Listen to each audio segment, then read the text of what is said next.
बिस्मिल्लाहिर्रहमानिर्रहीम। मैं हूं मुज़म्मिल हुसैन और आप देख रहे हैं मेरा YouTube channel Knowledge Academy. Dear students, आज हमने क्लास 12 इसकी टाइप्स ऑफ फंक्शन के बारे में पढ़ना है।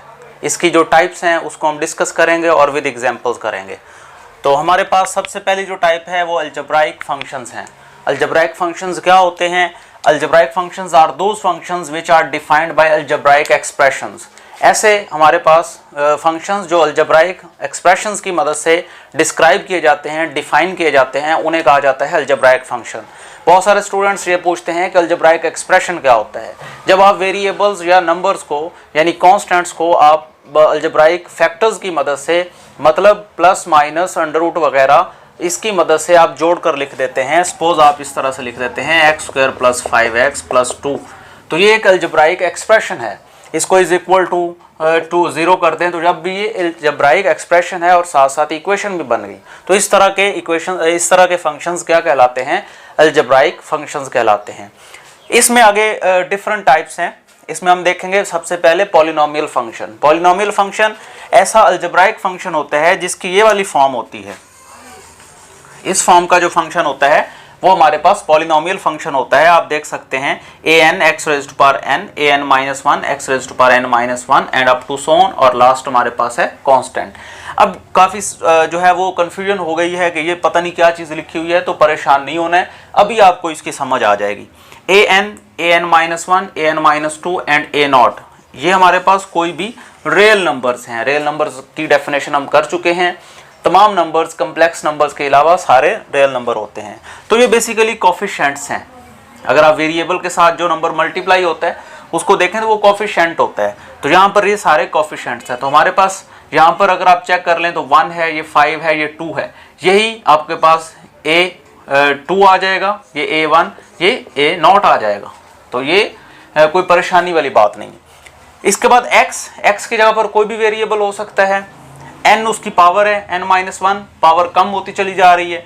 हाईएस्ट पावर हमने शुरू में लिखी है, उसके बाद 1 है, इधर आकर x raised पर 0 पावर हो गई है, सबसे छोटी पावर है। तो इस टाइप के हमारे पास जो फंक्शंस होते हैं वो कहलाते हैं पॉलिनोमियल फंक्शंस। यहाँ पर एक बात आपको याद रखना होगी कि जो एक्सपोनेंट है वो नॉन नेगेटिव होना चाहिए, यानी n -1 n -2 ये नॉन नेगेटिव इंटीजर होना चाहिए। नॉन नेगेटिव इंटीजर आपको दूसरे लफ्जों में आप कह सकते हैं कि होल नंबर ही होना चाहिए।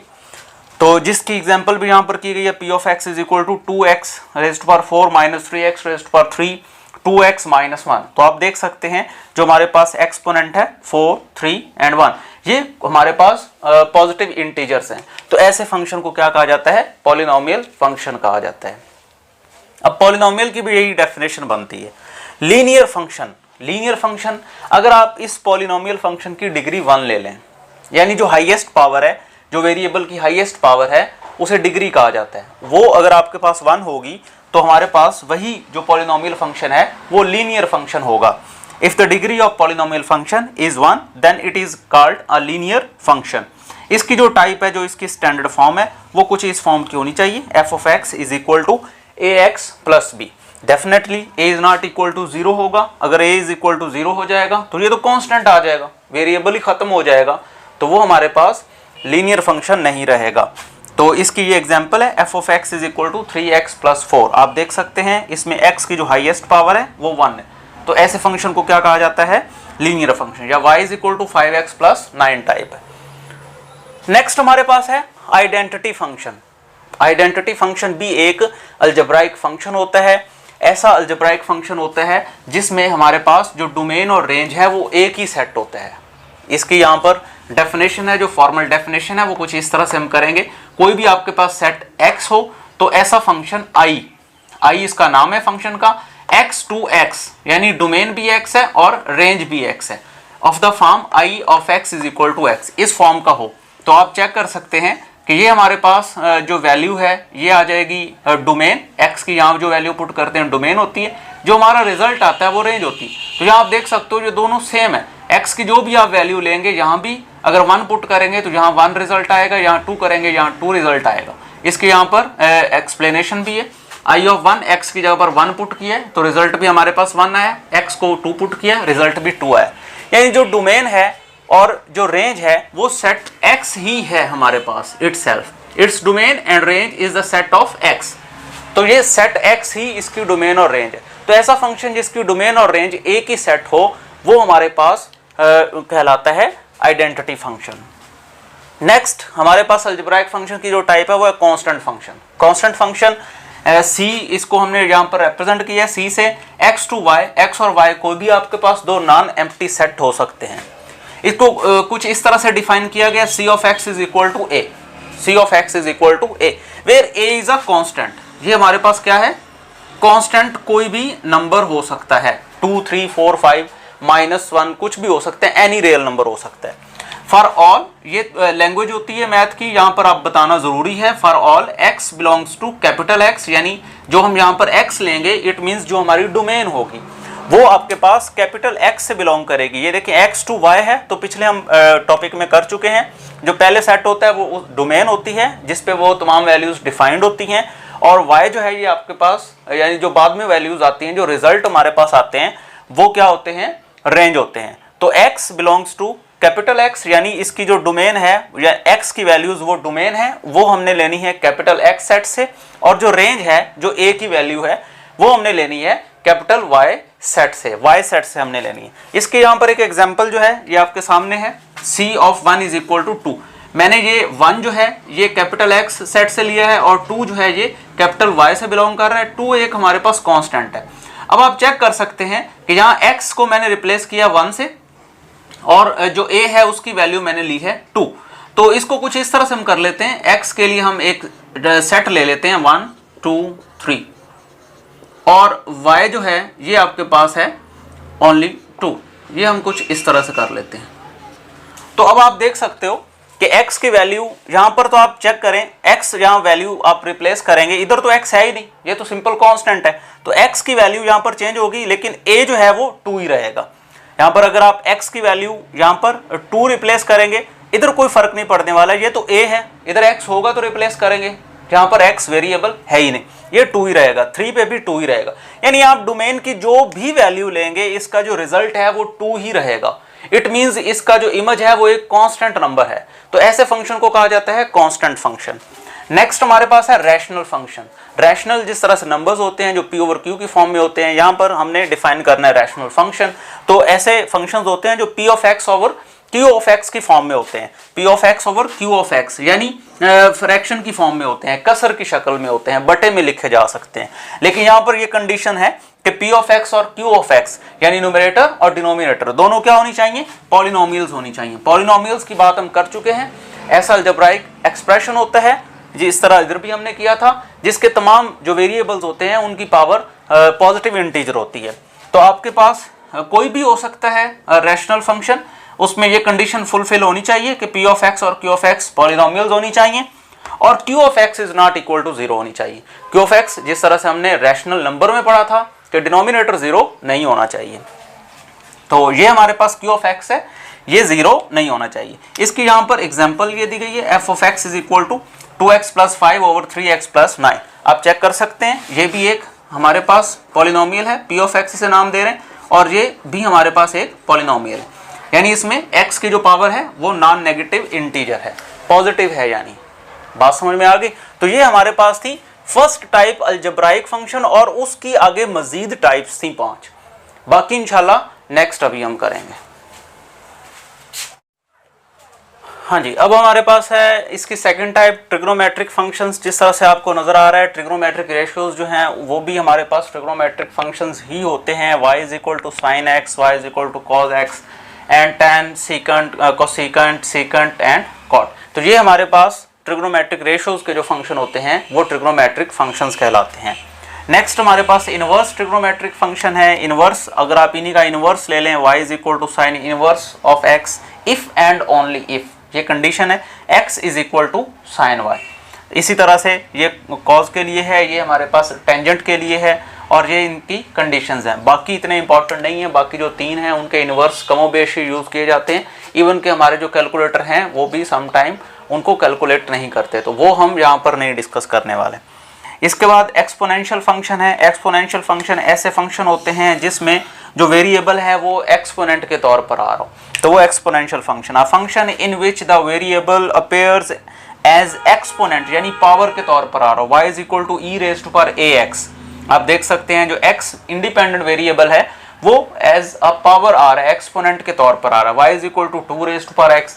तो इस तरह के जो हमारे पास फंक्शन होंगे उन्हें हम बोलेंगे एक्सपोनेंशियल फंक्शन। नेक्स्ट हमारे पास है लॉगरिथमिक फंक्शंस। लॉगरिथमिक फंक्शंस ऐसे होते हैं अगर x is equal to a raise to power y हो, ये यानी पावर की जो फॉर्म है एक्सपोनेंशियल फॉर्म है, तो इसको हम कुछ इस तरह से अगर हम लॉग की फॉर्म में लिखना चाहें तो अगर लॉग की डेफिनेशन आपने की हुई है तो डेफिनेटली आपको समझ आ रही होगी, वरना आप पहले लॉग की डेफिनेशन करें, वो क्लास 9th में मौजूद है। y is equal to log of base a log of x base a। इसकी ये बेस हमारे पास है a। अगर बेस जो है इस लॉग की 10 हो जाए तो उसी इस लॉग को हम बोलेंगे कॉमन लॉगरिथम, और अगर हमारे पास जो बेस है लॉग की वो e हो तो वो कहलाता है नेचुरल लॉग, और इसे हम ln से रिप्रेजेंट करते हैं।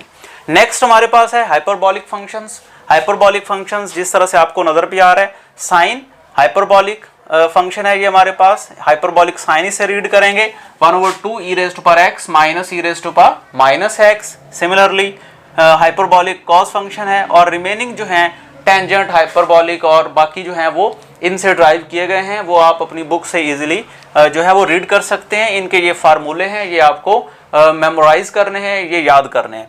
इसके बाद हमारे पास इसकी टाइप 7 है इनवर्स हाइपरबॉलिक फंक्शन। जिस तरह से ट्रिग्नोमेट्रिक फंक्शन थे उनके इनवर्स थे, इस तरह से हाइपरबॉलिक फंक्शन ये उनके इनवर्स हाइपरबॉलिक फंक्शंस हैं। इनके फार्मूले आपने याद करने हैं। Sine inverse hyperbolic of x, ये हमारे पास नेचुरल लॉग, ये नेचुरल लॉग की फॉर्म में है। फिलहाल आपके सिलेबस में इसको इसकी डेरिवेशन को डिस्कस नहीं किया गया, जस्ट आप इसके फार्मूले याद करेंगे और इनकी इम्प्लीमेंटेशन है। इस तरह से कॉस है, टेंजेंट है और कॉट है, रिमेनिंग भी आप करेंगे।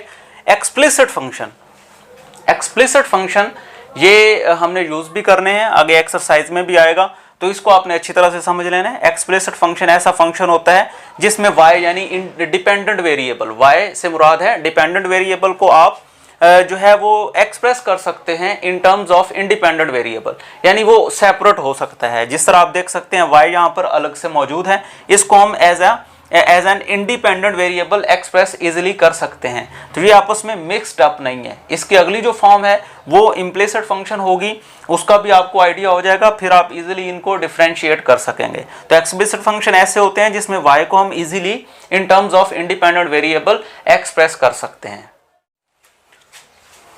Type number 9 implicit function. जिस तरह से हम बात कर चुके हैं एक्सप्लिसिट फंक्शन के बारे में, इम्प्लिसिट फंक्शन बिल्कुल उसका ऑपोजिट है।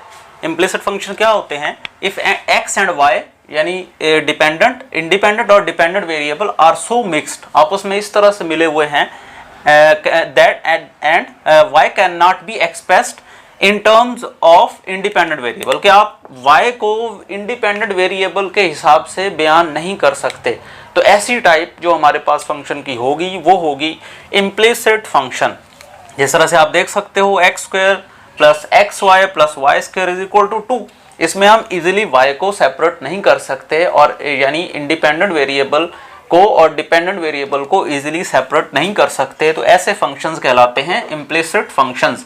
इसकी ये एग्जांपल आप देख सकते हैं, इसमें भी x और y आपस में बहुत ज़्यादा मिक्सड अप हुए हैं। पैरामीट्रिक फंक्शन, पैरामीट्रिक फंक्शंस जो हैं ऐसे फंक्शन होते हैं कि जिसमें ऐसे होता है कि एक कर्व जो है जब हम किसी फंक्शन को लेते हैं उसका जो कर्व है उसमें x और y बोथ जो हैं वो किसी तीसरे थर्ड वेरिएबल के ऊपर डिपेंड कर रहे होते हैं।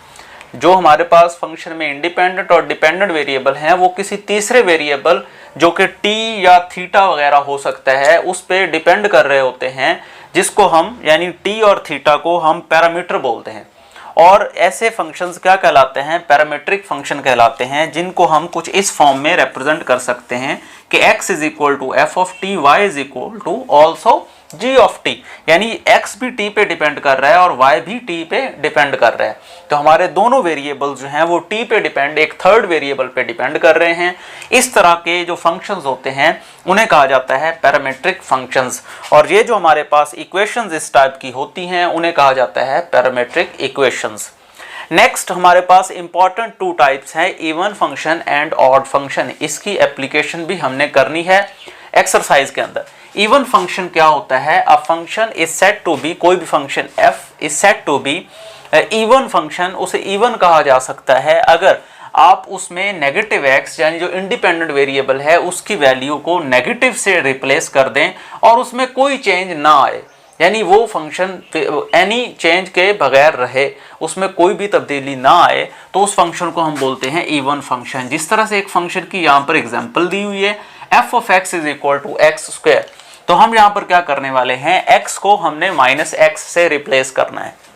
तो माइनस एक्स से हमने रिप्लेस किया, इधर एक्स स्क्वायर में भी माइनस एक्स होल का स्क्वायर, हम जानते हैं जब स्क्वायर में नेगेटिव नंबर आ जाता है तो वो उसे पॉजिटिव कर देता है, तो हमारा जो रिजल्ट आएगा वो एक्स स्क्वायर आएगा, और एक्स स्क्वायर अगेन जो है वो एफ ऑफ एक्स है। This implies that f of minus x is again equal to f of x.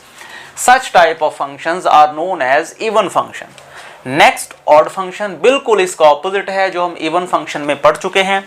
A function f is said to be odd function if f of minus x is equal to minus f of x, यानी उसमें से negative जो है वो बाहर मौजूद हो, negative ख़त्म ना हो, नेगेटिव से रिप्लेस करने से x को रिजल्ट भी हमारे पास नेगेटिव आ जाए पूरे फंक्शन का, तो हम उसे क्या बोलते हैं, ऑड फंक्शन।